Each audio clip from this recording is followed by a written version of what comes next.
dadalhin ko pong mensahe sa inyo sa oras at sandali ito po ay ating ipinalangin at pinagbulay-bulayan o mineditate. It's about a renewed mind. Kailangan may panibagong isipan tayo sa pagpasok ng 2020. Hindi pwedeng isipan natin ay isipan pa rin ng nakaraan sapagkat sa nakaraan, walang buhay. Sa hinaharap, ikaw ay matatakot, pero dapat ang bawat isa sa atin ay mabuhay sa kasalukuyan. Kaya makikita po natin mga kapatid, maraming tao naniniwala sa tinatawag na swerte. Maraming tao ang naniniwala sa tinatawag na sila'y nagiging matagumpay at maunlad sa buhay dahil sa pag-overtime nila sa trabaho, sa pagsisikap nila. Well, that's good. Pero bakit maraming tao napakahirap paniwalaan na ang lahat ng katagumpayan, lahat ng promosyon, lahat ng pagpapala ay dahil sa grasya at sa biyaya ng ating Panginoon? Kaya nga marami nagkakasakit dahil marami sa inyo, maaaring hindi lahat sa inyo, maaaring ang iba sa inyo ay masyadong conscious. Bago sila kumain ng tinatawag na Noche Buena o Medianoche o mga pagkain sa hapag ng kanilang kainan, tinitingnan muna nila kung ilan ang calories nito, kung ilan ang protina nito, ito ba ay baboy, ito ba ay karne o ito ba ay anuman. Ang sabi ng salita ng Diyos, kapag ikaw ay kakain at pinasalamat mo ito sa ating Panginoon, ito ay nilinis na ng ating Panginoon. At kapag ikaw ay dapat kumakain, whatever you do, whether you eat or drink, you do it with faith. Sapagkat naniniwala tayo, marami nagkakasakit ngayon, maraming may tinatawag na may sakit sa puso, maraming meron tinatawag na mataas ang kanilang blood sugar o tinatawag na may sakit. It is because we are too stressed sa ating kakainin. Masyado tayong nai-stress, ano ba ang dapat kainin natin? Ito yata. Pero kung ating titingnan, kung ang ating papakinggan ay ang mga tinatawag na mga dalubhasa, yung sinabi ng isang dalubhasa, kukontrahin yung sinabi ng isang dalubhasa. Pag sinabi niya, kumain ka masyado ng orange, sasabihin yung isang dalubhasa, masyado maging acidic ka. So ang magiging tanong, ano na ang kakainin ko, Brother Jonathan? Pag ang lahat ng sinasabi ng mga dalubhasa ay papakinggan mo, may stress ka. At kapag ikaw ay na-stress, ikaw ay magkakasakit. Kaya nga aking sasabihin sa iyo kapatid, huwag mong hayaan ang mga sinasabi ng tao, ang siyang magbibigay sa iyo ng buhay. Hayaan mo ang sinasabi ng salita ng Diyos ang magbibigay sa iyo ng buhay sa iyong buhay. Sapagkat makikita natin, ang kaaway, si Satanas, ang mga demonyo, ang kanyang mga kampon, hindi niya alam ang laman ng iyong isipan. Bakit alam ba ng kaaway ang laman ng iyong isipan? Tatandaan mo ang kaaway, he is not like God. He is not an omniscient God. He doesn't know kung ano ang nilalaman ng iyong isipan. Kaya minsan, nagtatrial and error ang kaaway kung ano ang ipapakita sa iyo. Maaring ikaw ay malinlang kapag nakita mo ang mga ganitong bagay na makakapanghina sa iyo at ikaw ay paniniwalaan mo na lamang ito. Lagi mong tatandaan, ang kaaway, yes, he is the prince of the air, like what was said in the book of Ephesians chapter 2. Ang kaaway, siya ang prinsipe ng hangin. Pero lagi mong tatandaan, yes, ang kaaway ay kagaya ng isang anghel na na-evict sa kalangitan. Yes, ang kaaway, kagaya ng sinasabi ng Genesis 19, he can blind the people. And in the book of Daniel, he can shut down the mouth of the lion. Pero lagi mong tatandaan kapatid, ang kaaway hindi niya alam ang nilalaman ng iyong isipan. Ikaw ay inaatake ng kaaway sa mga bagay na nakikita mo at nararamdaman mo. Dahil ang kaaway, in John 8 verse 44, ano po sinasabi ng John 8 verse 44? He is a liar from the beginning. Siya ay sinungaling, kaya siya ay parang isang puzzle na sinusubukan ng trial and error. Ito kaya ang maranasan ni brother ganito or ni sister ganito. At kapag ikaw naman ay kumagat, tuloy-tuloy na ang tinatawag na problema mo sa buhay. Ang sabi ng John 8 verse 44, ye are of the father the devil and the lust of your father ye will do. He was a murderer from the beginning and abide not in the truth because there is no truth in him. When he speaketh a lie, he speaketh of his own, for he is a liar and the father of it. Makikita natin, kailangan hindi tayo maniwala sa sinasabi ng kaaway. Sapagkat kagaya ni Job, kung alam ng kaaway ang isipan ni Job, hindi niya tatangkayin na item si Job. Tama po ba? Hindi ba ang isipan ng kaaway, isusumpa nito ni Job? ang kanyang Diyos dahil sa sunod-sunod na problema na kanyang pinagdaraanan. Ang kaaway, tsuma-tsamba lang yan. Pero kadalasan sa atin, nahuhulog tayo sa tinatawag na temptation. Sapagkat kadalasan, kaya tayo nahuhulog because we forget the Word of God in 1 Peter 5:8 that we must always be on alert every time. Kailangan lagi ka naka-alerto. Sapagkat ang kaaway, naghihintay yan ng tamang pagkakataon para ikaw ay silain. Naghihintay ang kaaway ng tamang pagkakataon para ikaw ay mabihag. Naghihintay ang kaaway ng tamang pagkakataon para ikaw ay maloko. Pero hindi ka dapat maloko ng kaaway sapagkat napakaliwanag ng sabi ng salita ng Diyos in James 4, you must resist the devil. Resist the devil. Ibig sabihin, i-rebuke mo ang kaaway. Ibig sabihin, tanggihan mo ang mga pinapakita niyang kahirapan sa iyong buhay, ang pinapakita niyang pakaramdaman sa iyong buhay, sapagkat ang lahat ng ito ay kasinungalingan. Sapagkat ang pinalaya ng Panginoon ay lubusang pinalaya niya. Oo, nandiyan ang mga sintomas. Pero hindi mo aakinin na ito'y sa'yo. Sapagkat naniniwala ka na ang iyong buhay ay binigyan ng ating Panginoon ng tinatawag na pinagpalang buhay. And the Word of God says, what God hath blessed, let no man curse it. Ang pinagpala ng Diyos ay kailanman, sino mang tao, hindi siya kayang sumpain. Kaya huwag mo sasabihin, I have a generational curse, kaya ganito, nangangalunya kami sa pamilya, ganito, sunod-sunod ang pagkakasakit namin, ganyan. Hindi mo dapat paniwalaan yon. Sa oras na pinaniniwalaan mo yon, binibigyan mo ng pagkakataon ng kaaway na pumasok at paglaruan ng iyong isipan. The battle is always in your mind. Sapagkat ang isipan mo, it is the line and the hind of your life. Ang isipan mo, yan ang paa at kamay ng iyong buhay. Kapag tinanggap mo ang sinasabi ng mga tao, yan ang mangyayari sa iyo. Meron po akong isang kwento kung saan ang lalaking ito, sa kanyang pagkabata, siya ay sinatawag na napakapangit na tao. Sabihin na natin sa madaling salita, ang kanyang muka ay isang tagyawat na tinubuan ng muka. Anong ibig sabihin niyan? Kung magaba, wala ng space for new message. At kaya mula siya ng elementarya hanggang siya ay makapagtrabaho, he has an inferiority complex. Ibig sabihin, nahihiya siya, natatakot siya sa mga tao, natatakot siya makipagkaibigan because he is too afraid na baka siya pagtawaran, baka siya i-reject ng mga tao, kaya nagkaroon siya ng tinatawag na fear. At yung pamilya niya, lalong-lalo niya, yung nag-iisa niyang kapatid, na imbis na i-encourage siya, ay lagi siyang dinidiscourage. Ang tawag sa kanya ng kanyang kapatid ay isang fit sa pace. Bakit fit sa pace? Di ba may mga ano-ano yon? Mga ingredients na nasa taas. Nandiyan ang tinatawag na pinya, bacon, or whatsoever. Sabi niya, napakahina ng kanyang pagtingin.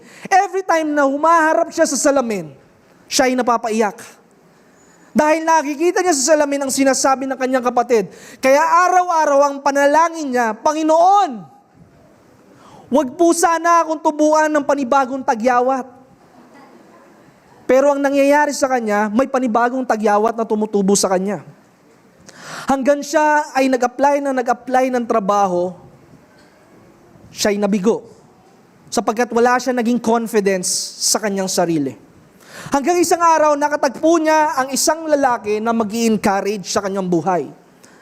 Ang sabi ng lalaking ito, yung mga sinasabi ng tao, don't let people to label who you are.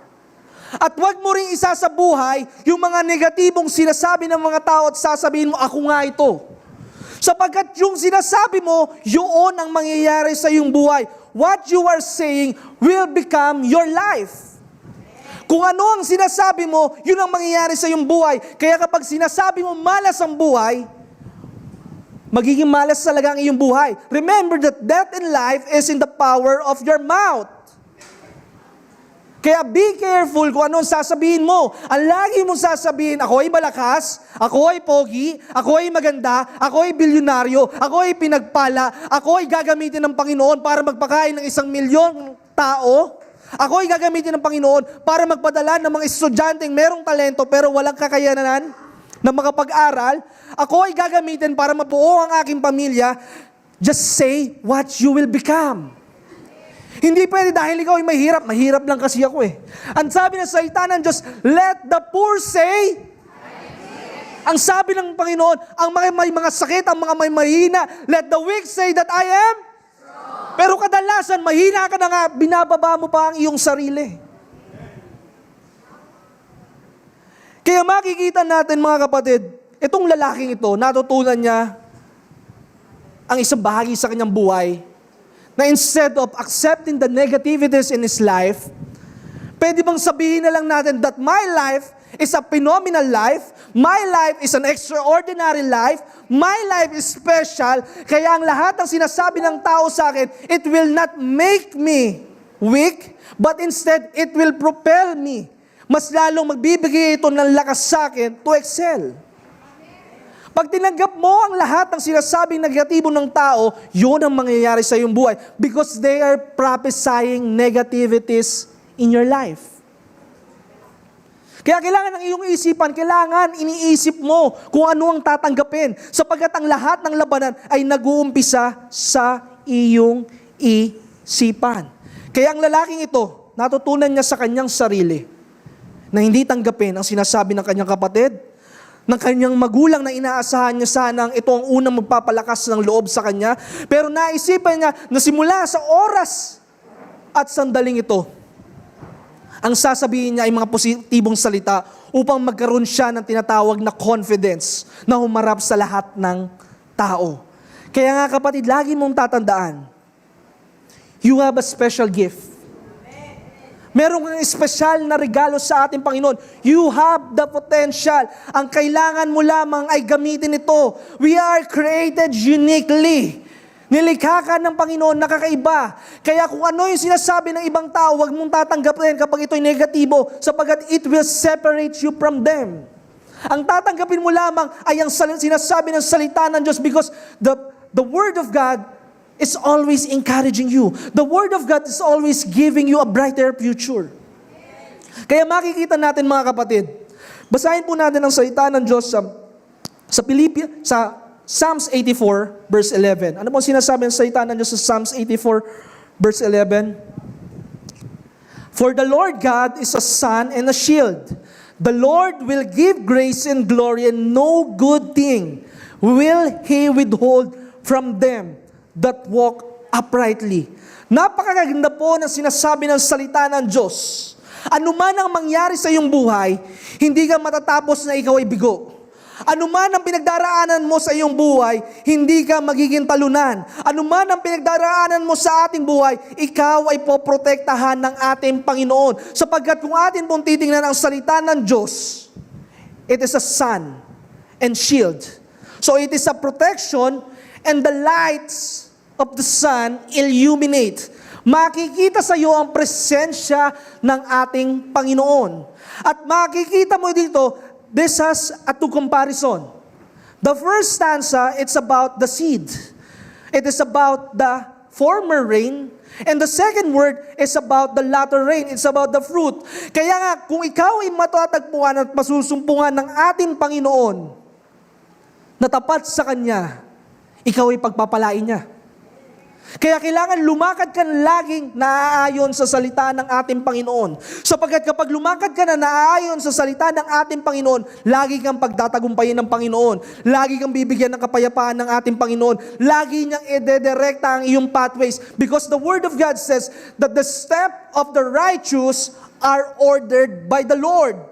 So pagising mo lamang sa umaga, kailangan hanapin mo na lagi ang mukha ng ating Panginoon. Huwag kang mag-alatsamba na ikaw mismo sa iyong sarili ang magpo-formulate ng iyong success. Hayaan mo na pagising mo pa lamang sa umaga, pagtulog mo pa lamang sa gabay, hanapin mo na agad ang mukha ng ating Panginoon na makikita sa iyong buhay. Sapagkat kapag ikaw ay napusuan ng ating Panginoon, magugulat ka sa mga pagpapalang ibubuhos niya sa iyong buhay.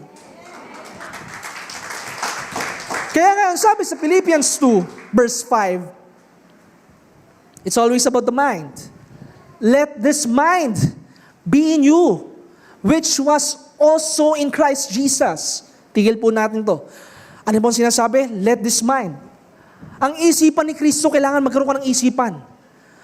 Ang ating Panginoon ba, meron siyang isipan ng pagkakasakit?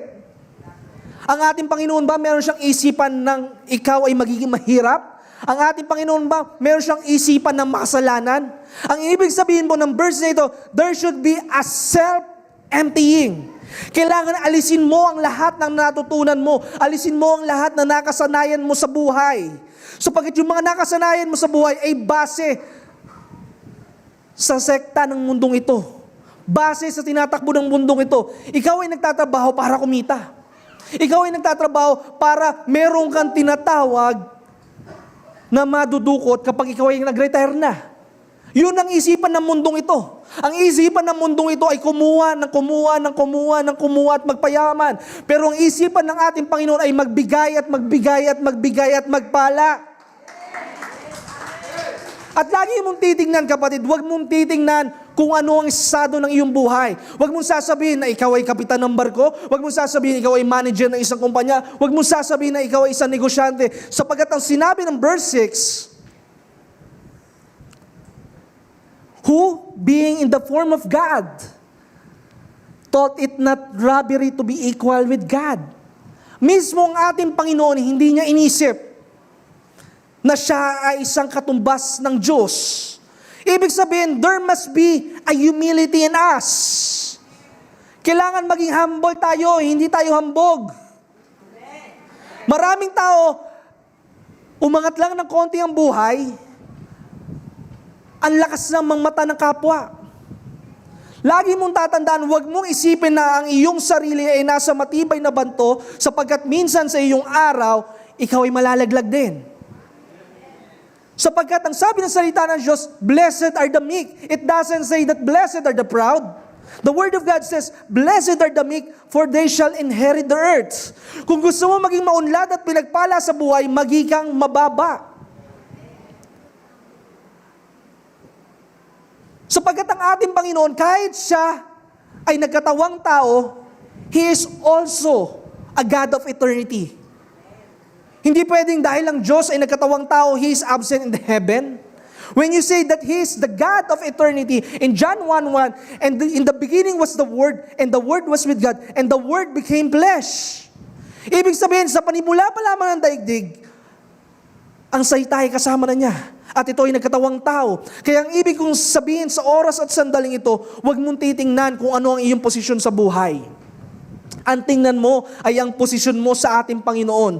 Sapagkat makikita mo, kapatid, ang mga churches sa Korea, kahit sila ay mga multibilyonaryo at multimilyonaryo, ang mga miyembro ni Dr. Paul Yong-Gitchu, kahit sila ay may-ari ng mga malalaking kumpanya, sila ay naghuhugas ng plato sa simbahan.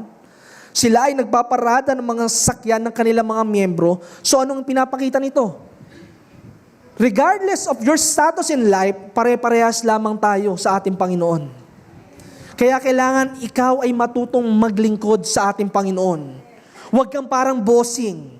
Kailangan ikaw ay may kababaang loob kagaya ng ating Panginoon. Kailangan laging ipakita mo na siya lamang ang laging angat sa iyong buhay.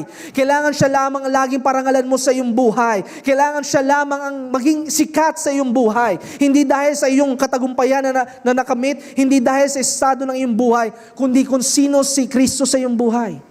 Because when you walk in meekness and humility, iaangat ka ng ating Panginoon. Ang mga mabababang loob ay iaangat ng ating Panginoon.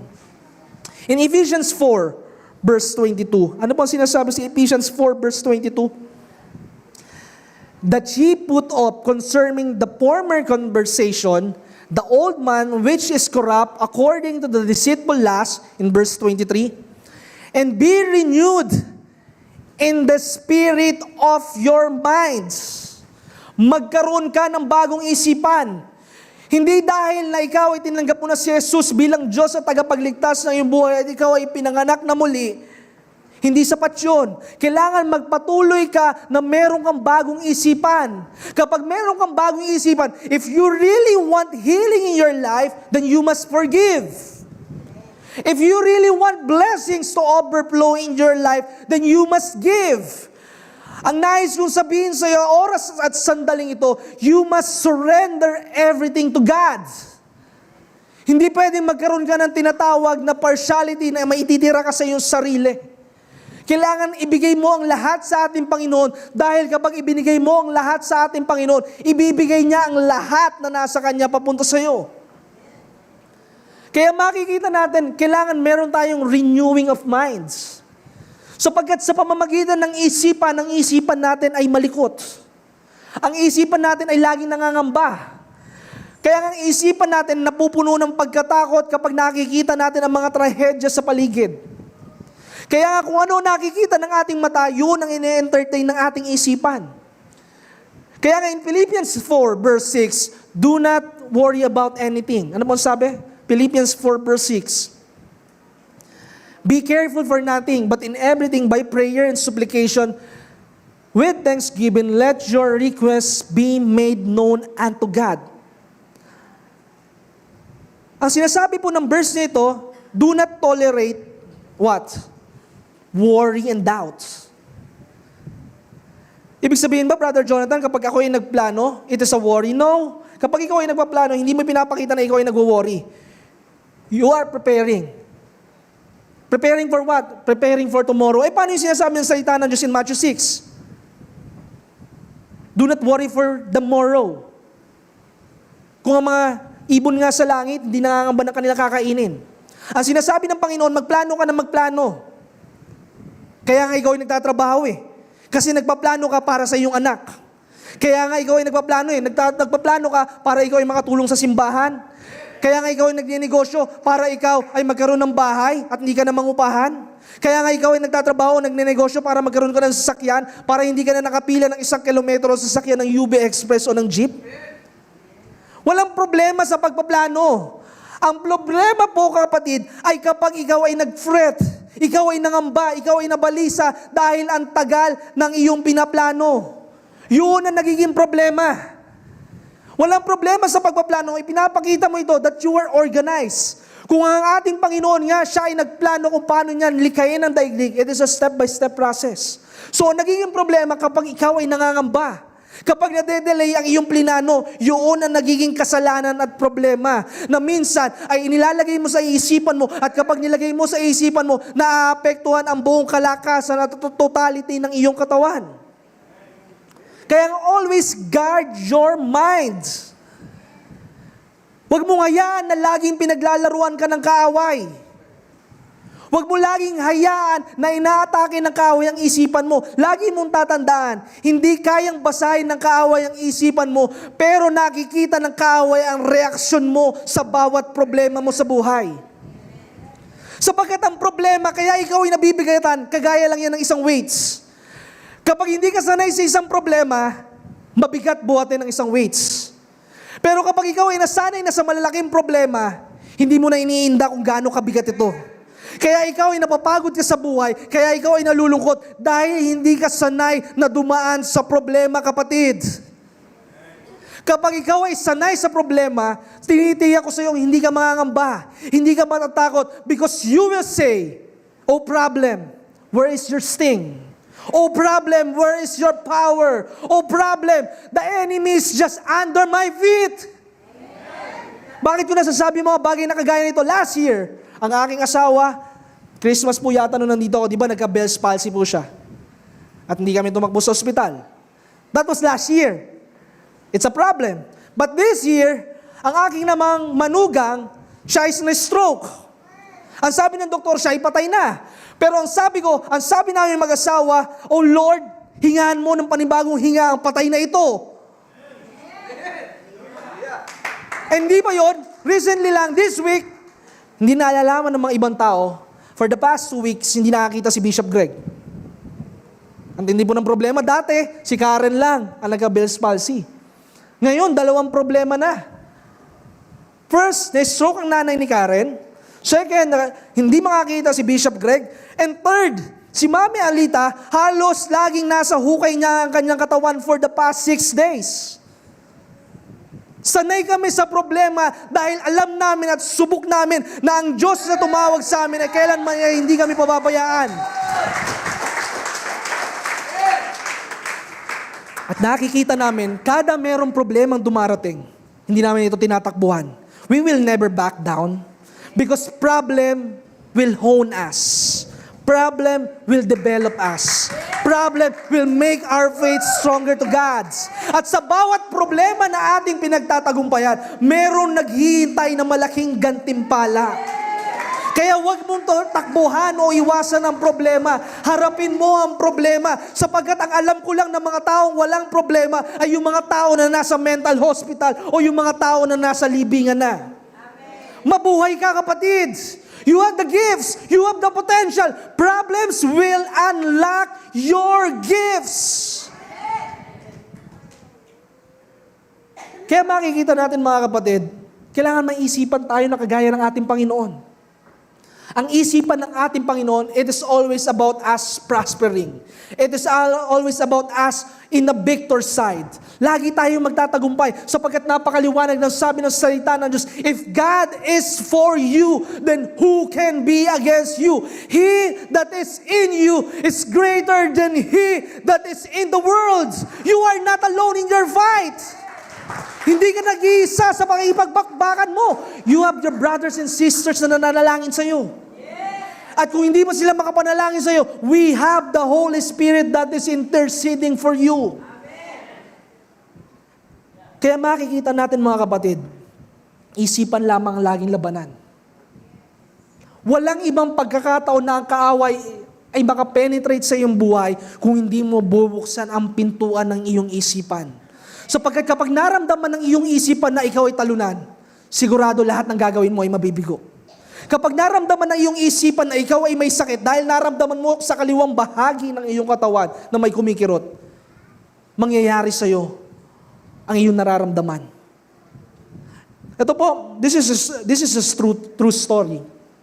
2 years ago, meron tayong isang kapatiran na dumaan siya sa tinatawag na pancreatic cancer. Malusog siya. At wala siyang sintomas sa katawan. Nagpa-check up lang siya sa ospital. Dahil medyo may iniinda siya, minsan nasusuka siya pag kumakain. Ang sabi ng doktor, ikaw ay mamamatay na ng 3 buwan. Sabi ng doktor, ikaw ay mamamatay na ng 3 buwan. Simula noon, pinutol niya lahat ng komunikasyon sa simbahan, naging na siya mag-isa, kinimkim niya sa kanyang isipan ang sinabi ng doktor. Kaya kapatid, kung ano man ang sasabihin sa iyo ng ibang tao, ng iyong magulang, ng kapitbahay mo, ng doktor, ng iyong boss, huwag mong papakinggan. Sapagkat kapag ikaw ay naging bilanggo ng iyong isipan, forever ka na magiging bilanggo nito. Then suddenly, wala pang 3 months, ang nakakalungkot, dahil kinimkim niya yon. I just want to have a lesson. Dahil kinimkim niya ito, he disconnected from the church, from the people around it. Nagkaroon siya ng tinatawag na isolation and seclusion. Suddenly, 1 buwan lamang po, siya'y namatay na. Sapagkat pinaniwalaan niya sinabi ng doktor, 3 buwan lang, mamamatay, 1 buwan pa lang siya'y namatay na. Kaya ano nais kong sabihin? Kung ano ang sinasabi ng mga negatibo ng tao sa iyong buhay, it will not define who you are. Pero it will define who you are the moment you accept it. Kapag tinanggap mo na sinabi ng tao, ikaw ay tanga, magiging tanga ka talaga. Remember this, our mind is like a software. Tama ba yon, Brother Harney? Kung ano ang i-update o i-upload ng mga tao sa iyong isipan, yan ang magiging isipan mo. Instead of updating ang isipan mo ng mga negatibong isipan, bakit ayaw mong i-update ang iyong isipan ng mga pangako at salita ng ating Panginoon? Sapagkat ang mga pangako at salita ng ating Panginoon, hindi ka bibiguin. Remember that God is not like a man that He should lie. Maaring ang tingin mo na de-delay, hindi na de-delay yan. May mga pag-uugali lamang sa iyong buhay na nais kinisin ng ating Panginoon. Kaya hindi pa dumadating ang mana mo, kaya hindi mo pa na-ibenta yung property mo dahil may kulang pa sa iyong buhay, dahil may problema pa sa iyong puso, dahil hindi ka makapagpatawad. Kaya nga hinahamon ko ang bawat isa. Instead of having so much time in Facebook, ikat kaya natin ang ating pag-Facebook. Instead, we start competing with each other. Ilang libro ngayon ang matatapos natin? Remember, the Old Testament is just 39 books. The New Testament is about 27 books. It's about 66 books. Instead of wasting 3, 4, 5 hours, ako po, I'm a heavy user ng Facebook. 1.5 to 2.5, heavy user na ba yun? Pero yun po, pero pinopost ko naman Word of God, pero that's still wrong. If you want a miracle in your life, if you want the 2020 is the year of perfection in your life, then it's time to change some bad habits in our life. Kasi kahit sabi mo, ikaw ay born again na, pero ang isipan mo ay kagaya ng mga Israelita sa Ehipto, you still have the old mindset, you still have the old perception in life. Ang mga Israelita, kahit sila'y pinalaya na, kahit sila'y tumakbo na, ang isipan pa rin nila sila'y nakakulong. Ang pinaka nakakalungkot sa bawat isa, kahit ikaw ay may negosyo, may trabaho, pero ang isipan mo pa rin ay nasa isipan na ikaw ay baon sa utang. Kaya hindi ka maging creative. The moment you release it, the moment you send that boat of regrets of your life, mas lalo kang makakalangoy sa tinatawag na dagat ng problema. Hindi ka magsisink. Kaya makikita natin, instead of spending so much time in Facebook, I challenge you this 2020. Damihan po natin ng mabasang libro, hindi lang ang Biblia. Humanap ka ng mga encouraging books, humanap ka ng mga faith books, humanap ka ng mga librong makakapagpalakas ng strategy mo, at higit sa lahat, Bible pa rin ang pinakamahalaga. At instead naman na ikaw ay nanonood ng telebisyon, yung probinsyano na hindi na matapos-tapos, 2.5 taon na si Habi, hindi pa rin namamatay si probinsyano, instead you're wasting your time. Remember, the enemy's main weapon is to waste your time. Because when you waste your time, you become unproductive in your life. And time is the most precious commodity na kapag nasayang, hindi mo na ito maibalik. Tumatanda ka, pero yung pinapanood mo, mamatay man yung pinapanood mo, may papalit pa rin doon.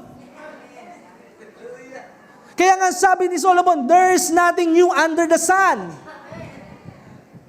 Sinayang ng oras ng telebisyon, instead na sayangin ng telebisyon ang oras mo, I challenge you na ikaw ay manalangin sa ating Panginoon. Sapagkat walang ibang solusyon o walang ibang formula kung paano ka magiging anointed at makapangyarihan.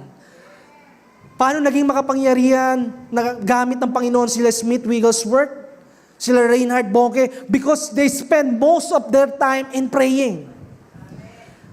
Instead na ikaw, ang iniisip mo sa 2020 ay travel goals, travel now, suffer later dahil ikakaskas mo na naman si credit card. Enjoy now, parang kasalanan lang, enjoy now, consequence later. Pero instead of setting a travel goals, why do you set your mindset, how can I serve God? How can I be a worker of the church? And why I am serving God, umiikot tayo sa buong Pilipinas at umiikot tayo sa buong mundo at nagmi-mission, dinadala ang ating Panginoon. We can combine enjoying and serving God at the same time. Kaya makikita natin mga kapatid, ang sabi ng salita ng Diyos in Ephesians 1 verse 3. Ano po ang sinasabi ng salita ng Diyos in Ephesians 1 verse 3? Blessed be the God, the Father of our Lord Jesus Christ, who hath blessed us with all spiritual blessings. Kung titingnan po natin ito, blessed be the God of the Father of our Lord Jesus Christ, who hath blessed us. Underline the word blessed us. My question is, what did Jesus done for you? First, He just blessed you. Pinagpala ka na ng ating Panginoon, pero ang isipan mong hindi makapaniwala na ikaw nga ay pinagpala. Second, kung tutuloy niyo po yung buong Ephesians 1, second is God has redeemed you. Tinubos ka ng ating Panginoon. God has predestined you. Hindi ka para sa kahirapan, kundi ikaw ay para sa katagumpayan. Masasabi ko po sa inyo, ganito lamang po yan, if you have a changed mind. Kung ikaw ay mahirap, dapat hindi din magiging mahirap ang pag-uugali mo. Kasi kapag ang mahirap, dinala mo sa pagiging maunlad, makikire-over niya yung bad habits niya. Hindi ba yung nangyayari sa mga release ng trend ngayon? Pinagaganda nga yung mga trend, binabato naman. Because when you have the mind of Christ, you are full of discipline. Kapag meron ka ng kaisipan ng ating Panginoon, disiplinado ka. Hindi ka basta, kapag may buffet, mag-uunahan kayo sa buffet. Hayaan mo na natutunan namin kay Bishop Greg na kahit mawalan kami ng pagkain, okay lang, basta masaya kayo. Sapagkat makikita natin, God has accepted you, God has chosen you, God has blessed you, God has ordained you. Yun yung sinasabi nung Ephesians 1 verse 3. Na ikaw ay binuksan ng Panginoon ng pagpapala, ikaw ay tinanggap ng ating Panginoon sa kabila ng iyong mga pagkakasala. Hindi niya tinitingnan ang lahat ng ito. And most of all, He has blessed you with all the spiritual blessings. And what are those spiritual blessings? Pera, Brother Jonathan? Hindi pera yon. Spiritual blessings is about the doctrine of the Word of God.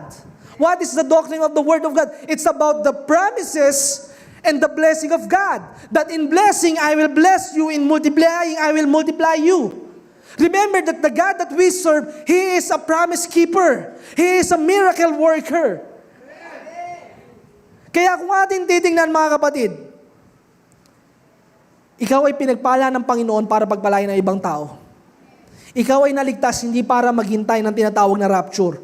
Ikaw ay naligtas para dalhin mo ang mabuting balita sa kapitbahay mo, sa magulang mo, sa kamag-anak mo, sa kaopisina mo, sa lahat ng taong nakikilala mo. Kaya makikita nga natin, itong spiritual blessings na ito yung karunungan. Karunungan na kung saan kahit ikaw, remember this, ng ating Panginoon, tinanong niya sa batang ito, what do you have? Just a piece of bread and a piece of fish. Ano man ang natira sa iyo ngayong 2019, huwag kang matakot.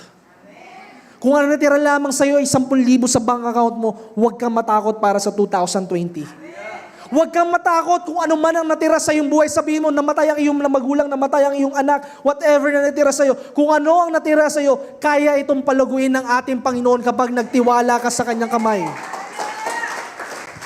Hindi mahalaga kung ano ang nasa iyo. Ang mahalaga ay ang iyong isipan at ang iyong pananalig sa ating Panginoon. Sapagkat sa pamamagitan ng iyong pananalig, daig mo ba ang mayayaman sa mundo?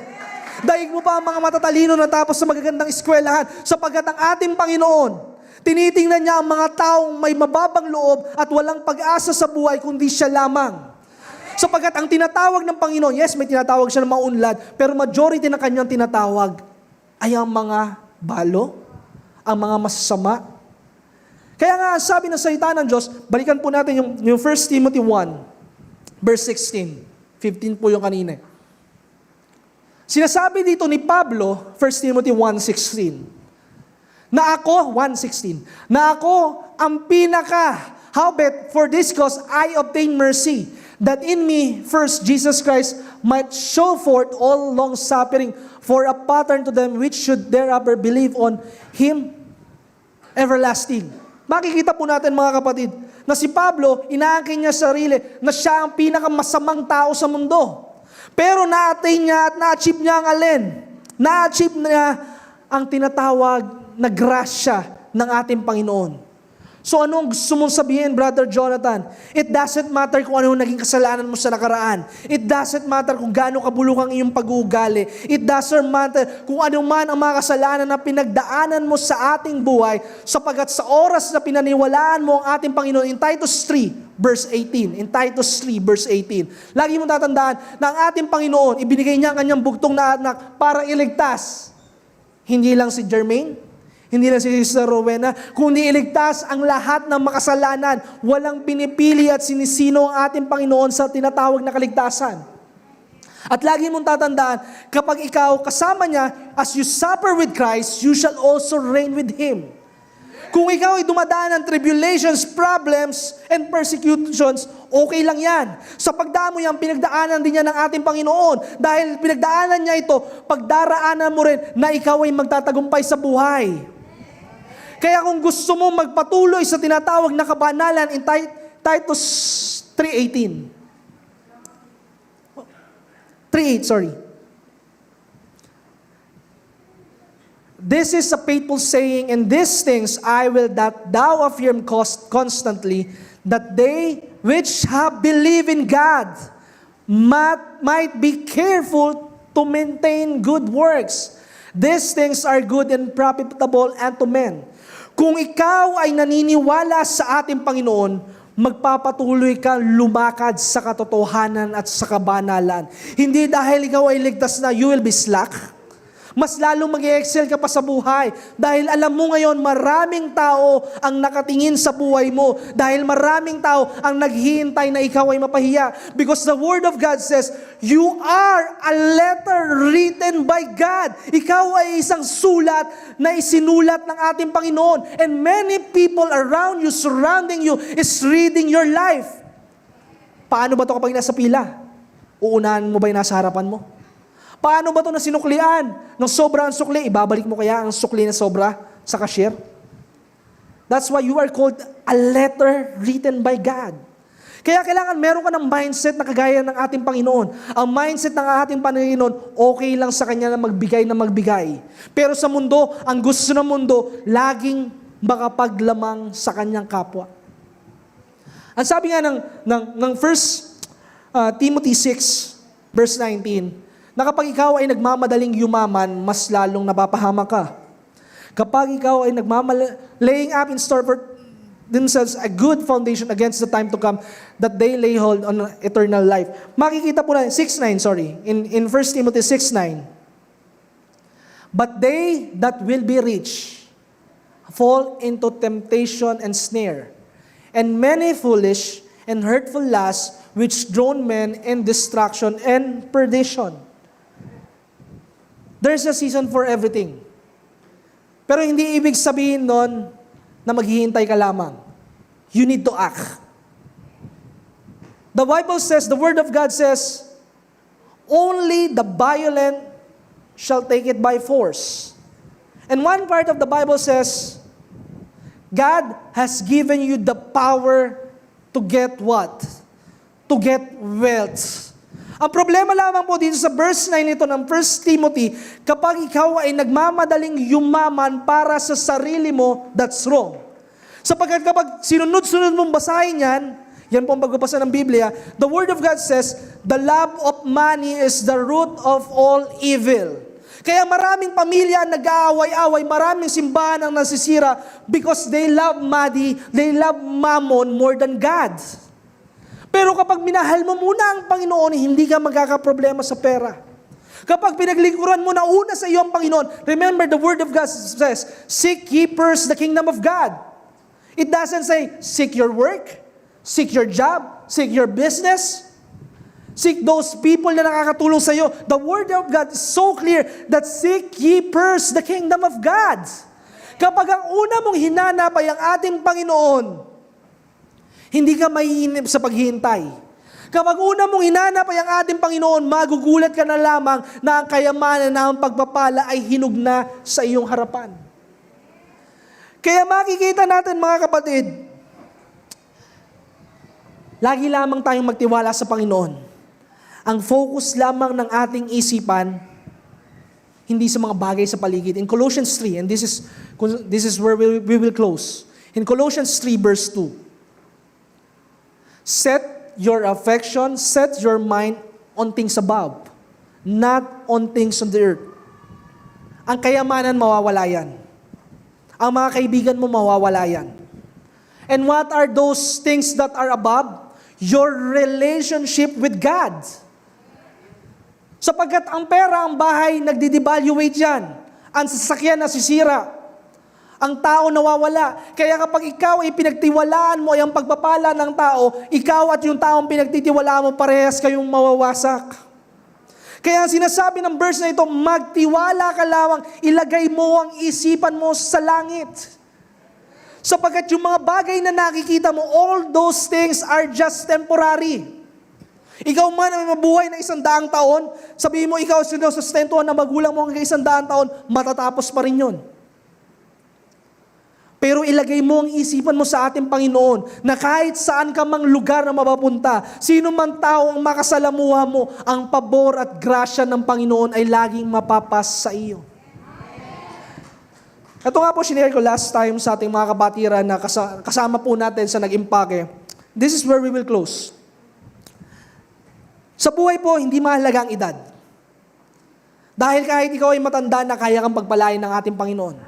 Kaya kang gamitin ng ating Panginoon sa napakahigit na paggamit niya. Si Jack Ma, nang siya ay yumaman, he is at the age of what? 40 plus, 50 plus. Si KFC, nang siya ay umunlad, he is at the age of 65, 70 years old. So ibig sabihin, totoo ang sinasabi ni Job. Wisdom doesn't come from age. Wisdom and wealth comes from God. Si Job po ang nagsabi noon. Ang karunungan at kayamanan ay nanggagaling sa ating Panginoon. Kaya huwag mong sasabihin, hindi na ako makasuporta sa simbahan, Pastor Kenneth, prayer warrior na lang ako. Don't limit the unlimited God. Kayang-kaya kang gamitin ng ating Panginoon. Huwag mong hayaan na i-label ang iyong isipan na ikaw pa ipang prayer warrior ka na lamang. Dahil kaya kang gamitin ng ating Panginoon kahit anong iyong edad, kahit anong iyong pinagdaraanan. Sapagkat wala sa edad ang kaunlaran. Ang kaunlaran ay kapag ito'y ipinanganak sa iyong isipan. And there is one story, the story of Facebook and the story of Grab. Sa Facebook, binili niya si Instagram, binili niya si Photo something, and then si Grab, binili niya si Uber. So ibig sabihin, kapag ikaw ay nag-desire na maging maunlad, hindi para yumaman ka, hindi para sirain ang kaaway mo. Kapag ikaw ay dinesire mo na maging maunlad sa buhay, it is because you want them to become your ally. You want to destroy competition. You want to innovate. You want them to celebrate with your success. Imagine this. Meron tayong kapatiran sa simbahan nang siya ay nasa 40 or 50 pa. Yung mga tindahan na nasa labas ng Cuneta Astrodome, binibili niya ang mga paninda para maisama niya sa simbahan. Kaya kapag ikaw ay pinayaman ng Panginoon, kapag ikaw ang desire mo ay ang kaluluwa at spirito, hindi ka pagkukulangin ng Panginoon. Sapagkat ang sabi ng salita ng Diyos that he who wins soul is wise. At ang pinakamahalaga sa isang tao ay ang kanyang spirito. Kaya makikita natin sa buhay, anuman ang pinagdaraanan mo, huwag mong tingnan that this is the dead end of your life. Huwag mong tingnan na ito ka na lamang sa buhay. Huwag kang kagaya ng isang kwento ng isang elepante na habang siya ay lumalaki, siya ay nakatali lamang ng kadena.